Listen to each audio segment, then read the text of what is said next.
In this video, we will discuss the basics of UX research. Skipping user research can seriously harm your product and company. Up to 50% of the time, your developers work on projects that end up in the bin. Conducting UX research beforehand will save you that time, money, and energy. Chapter 1.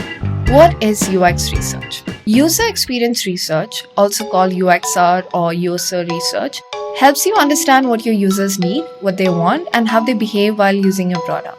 The idea behind UX research is, the better you understand your users, the more useful your products or services will be to them. There are many methods of UX research to get the answers you need. You can interview your users, have them fill out some surveys, or you can conduct usability tests, which we will teach you in the next video. Hit that bell icon, etc. etc.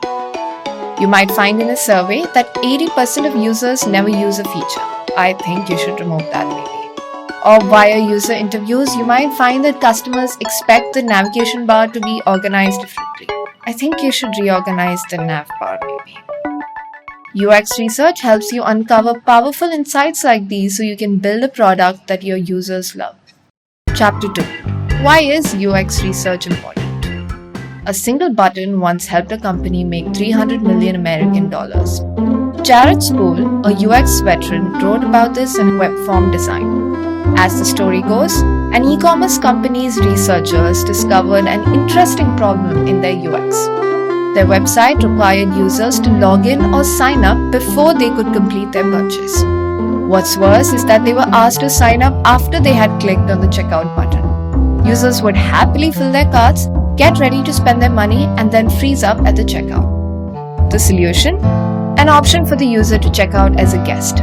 All of that research and their solution was to add one more button. Waste of time if you ask me.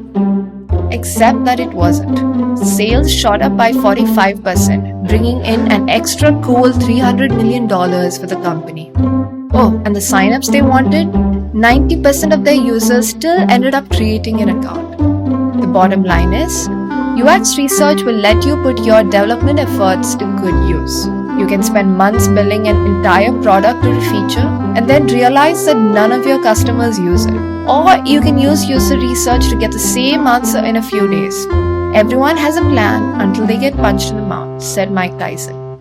I'd suggest getting punched in the mouth early and getting punched in the mouth often. Chapter 3. Is it the same as market research? No. Chapter 4. Elaborate? Fine. Market research is another form of research that aims to answer the question, does anyone even want this?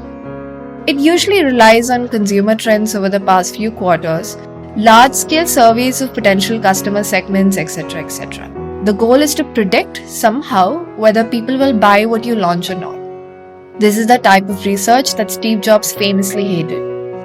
User research, on the other hand, relies on talking to users, seeing how they interact with your product, and collecting quantitative and qualitative data about this real-world usage.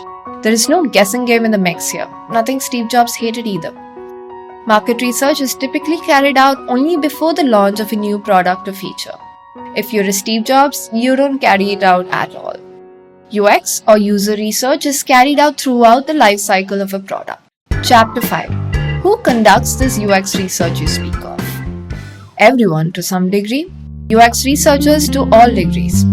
UX research is often conducted by many different people depending on how large your company is and its level of UX maturity. At startups and teeny tiny companies, user research is conducted by founders, product managers, and UX designers.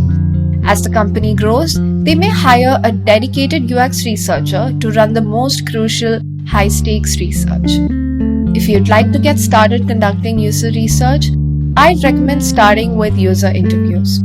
Talk to your user or your potential users and figure them out.